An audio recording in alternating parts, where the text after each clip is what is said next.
So hello guys, muna din ni akong gi-build karong adlaw guys. So nag-engine setting lang ko ani, nag-fitting sa engine guys.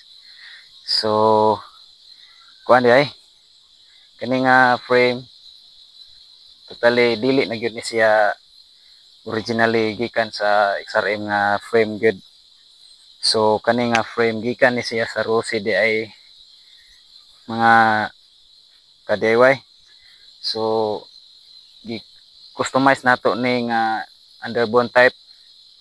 So nagagamit ta og subframe ani sa 125 wave 125. So nagsetting ta temporarily sa front suspension o atos ang gitaod ning ligid. So kani nga mga ligid dili ni mogi ang kuan, temporary lang ni para makita nato ang view sa frame.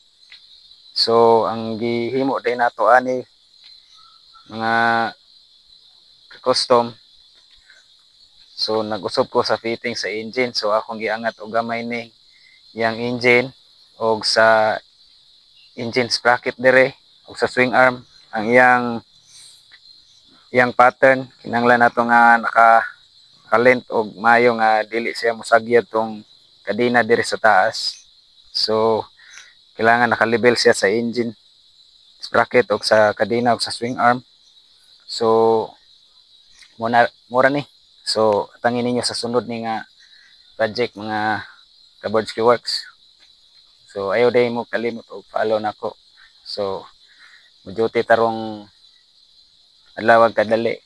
So ulan-ulan na pod nga ni kapait ni atong kahimtang diri sa atong payagra trapal la tawon. Ulan na pod.